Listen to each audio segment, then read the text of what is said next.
Hola, vamos a hablar un poquito acerca de la sangre.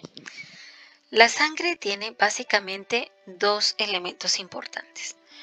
Como es un tejido fluido, tiene pues mucha agua, en este caso esa agua le vamos a decir plasma, y también tiene las células que lo componen. Las células forman más o menos el 45% de los elementos que contiene la sangre. O sea que si dejamos la sangre separada, el líquido, de las células, vamos a ver que el 45% más o menos van a ser las células o elementos corpusculares y el 55% corresponde al líquido presente. El plasma tiene dos elementos importantes.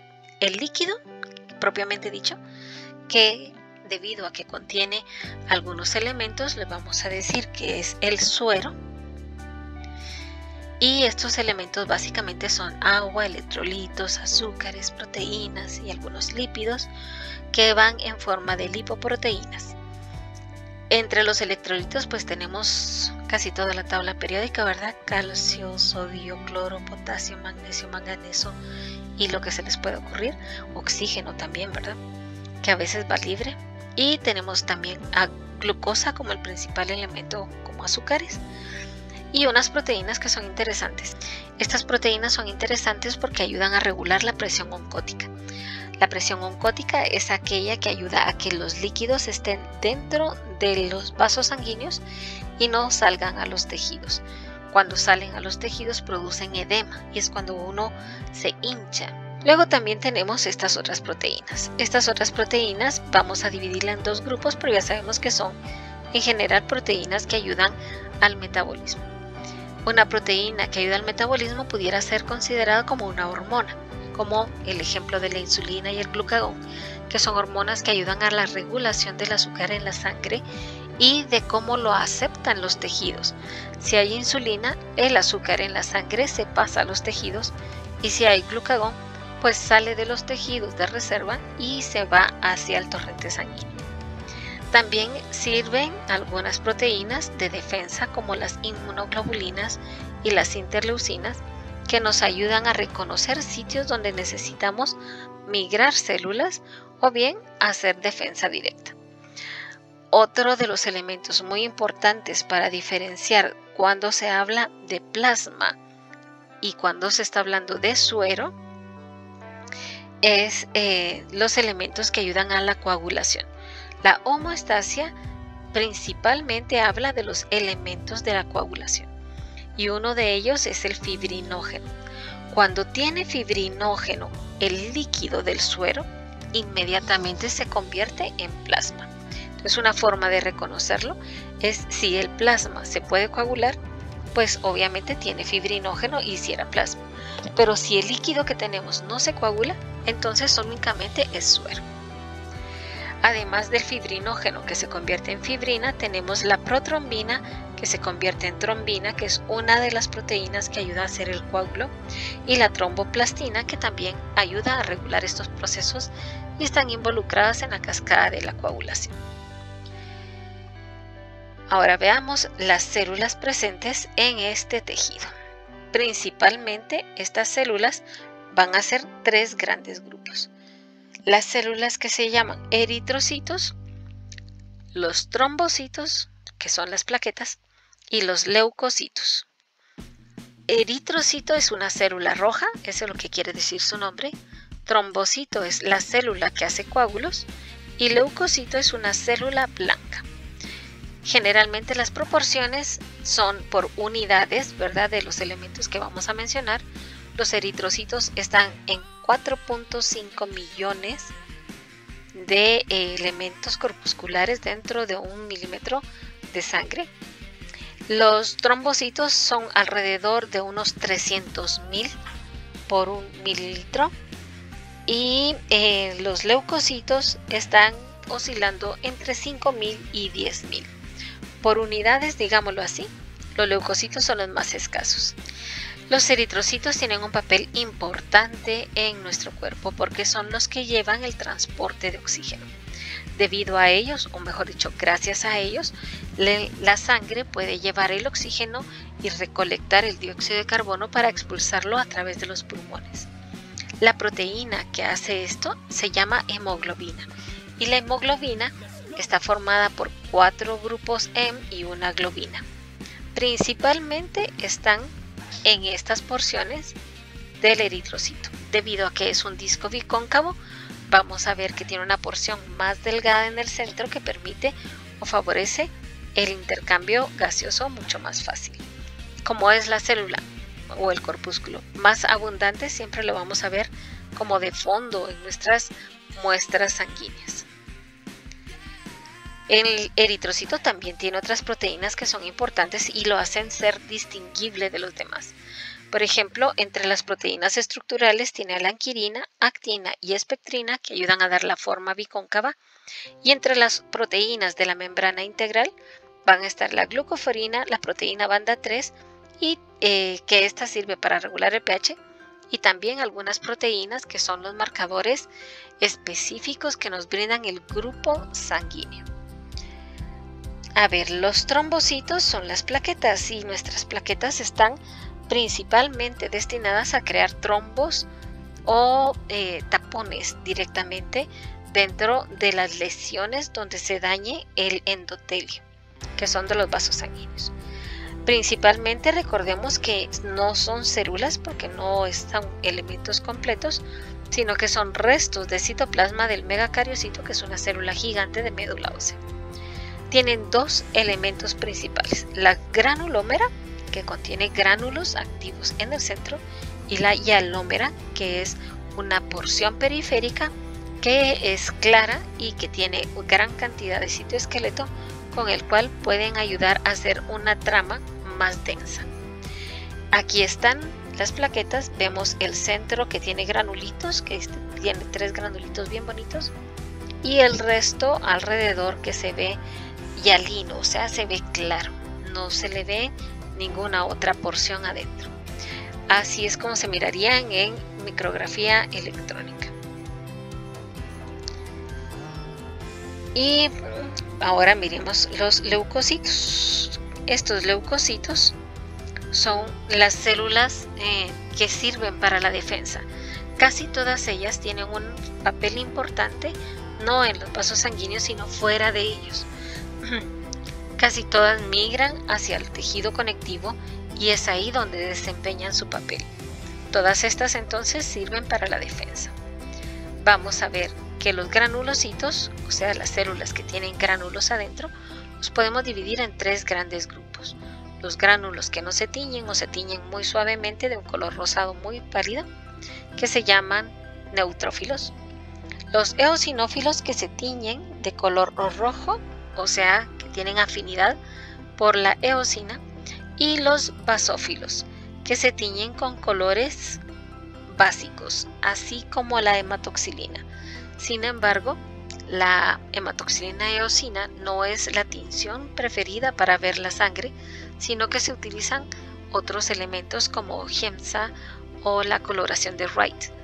Estos sí mantienen entre sus tinciones la eosina, pero varían, y por eso aquí solo hablamos de los basófilos, porque siempre se van a teñir con los colorantes básicos. El neutrófilo tiene algunas características interesantes. Primero, es el más abundante de todos los granulocitos y en general de los leucocitos. Va a estar aproximadamente del 60 al 70% de las células de la muestra. Vamos a ver que nos defienden contra bacterias, y su forma de defendernos es a través de comerse las bacterias. Por lo tanto, son micrófagos, porque son células todavía pequeñas. Generalmente, después de haber atacado las bacterias, se mueren dentro del tejido que están defendiendo y forman el pus. Si el pus es blanco, es que está lleno de leucocitos. Si el pus es amarillo, es que esos leucocitos tienen bacterias encima, y estas bacterias pues obviamente están proliferando dentro de ese pus. Y si fuera verde, pues el tipo de bacteria es relativamente agresivo y estamos, digamos, perdiendo la batalla. Hay que darle una ayudadita a estas células, generalmente con antibiótico. La forma directa de los neutrófilos es así: un núcleo lobulado. Puede tener 3, 4, 5, hasta 6 lobulaciones y todavía se ve normal. Cuando estamos viendo las lobulaciones, tenemos que tener presente de que es como un núcleo en salchicha que le hemos enrollado algunas partes y se le han hecho lóbulos como una vejiga de payaso. No es que tengan varios núcleos, pero sí se parecen así. Por eso es que le decimos que ellos son segmentados. Un segmentado es aquella célula que tiene un núcleo con varios segmentos o lobulaciones. A este también se le conoce como polimorfo nuclear, debido a que el núcleo tiene varios tipos de formas. Y también se le dice neutrófilo porque su citoplasma tiene gránulos, pero los gránulos casi no se tiñen. Básicamente tiene dos tipos de gránulos: los gránulos primarios, que tienen elastasa y meloperoxidasa, y los gránulos secundarios, que tienen lisosimas y proteasas. Estos nos ayudan a la defensa, entonces también necesitan ellos un sistema como de vesículas internas donde hacen los lisosomas primarios y secundarios a según si están activos o no. Luego vamos a ver los eosinófilos, que tienen el gránulo más rojo. Nos sirve de defensa contra los parásitos y también ayudan a regular o mediar procesos alérgicos. Al decir regular, no estamos hablando de controlar, sino de disparar los procesos alérgicos. Algo interesante de estas es que generalmente aumenta su número a más de 7% cuando estamos con parasitismo intestinal o en alguna otra parte del cuerpo, y también aumentan cuando tenemos procesos alérgicos, como en una rinitis alérgica, por poner un ejemplo. Los gránulos que tienen estos son diferentes a los que tienen los neutrófilos. Veamos, tienen peroxidasas, proteína básica principal, las proteínas catiónicas, y también tienen neurotoxinas. Con ellas ayudan a deteriorar más a los parásitos que podamos tener. Se unen directamente a los microorganismos que nos están afectando. Luego vamos a tener a los basófilos. Los gránulos son de color oscuro, son básicos, son inductores de alergia, son similares en gran medida a los mastocitos del tejido. Tienen factores vasoactivos como la histamina, que pueden ayudarnos a hacer una vasodilatación o vasoconstricción en algunas regiones. Los gránulos son oscuros, generalmente van a estar tapando la forma del núcleo debido a que son muy densos y no podemos ver a través de ellos. Este núcleo, al igual que el del eosinófilo, generalmente solo son bilobulados. No van a tener más lóbulos como el neutrófilo. Los agranulocitos son las células que no tienen gránulos internos y básicamente son dos. Los linfocitos, que son los más abundantes de los agranulosos, aproximadamente están entre el 30 y el 40% del predominio de los leucocitos. Estos, al igual que los demás, su función principal va a ser en los tejidos y son una de las principales células migratorias que vemos en los tejidos de casi cualquier parte del cuerpo. De aquí tenemos también a los monocitos, que son más grandes y tienen algunas características en su núcleo. Vamos a ver, los linfocitos nos ayudan para defendernos de los virus, y al defendernos de los virus tienen un sistema que ya no es el de comérselos nada más, sino que de atacarlos con otros factores. Por ejemplo, los linfocitos B producen inmunoglobulinas que ayudan a marcar las superficies de las membranas de las células que tienen los virus, y entonces ya atacamos a estas células y las podemos destruir. Y también podemos inducir apoptosis, o sea que le podemos programar la muerte a las células que tienen esos virus.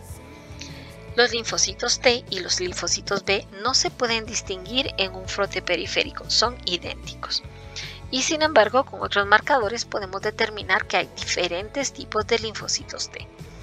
Uno de los principales es el helper, que se llama también ayudador o cooperador. El linfocito T helper, lo conocemos como TH, ayuda a mediar tanto las reacciones con los linfocitos B como a estimular a los linfocitos citotóxicos, que son los que en sí hacen la apoptosis del patógeno. Para hacer esa apoptosis les inyectan algunos elementos como las perforinas y las fragmentinas. Un linfocito se ve así, núcleo esférico y casi sin citoplasma. Y si vemos el tamaño con el eritrocito es similar. Entonces lo reconocemos fácilmente porque es la única célula que vamos a tener en frote periférico que tiene un núcleo esférico. Los linfocitos de memoria y supresores son los que nos ayudan a dar la inmunidad a largo plazo y a controlar los sistemas de reacción de nuestro cuerpo para que la enfermedad se termine algún día, ¿va?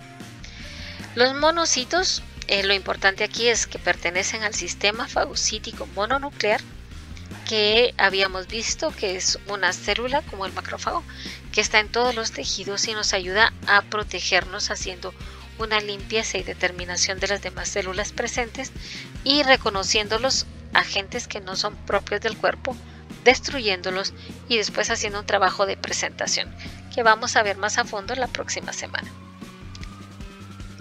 Un monocito tiene el núcleo arriñonado con una muesca, se ve así,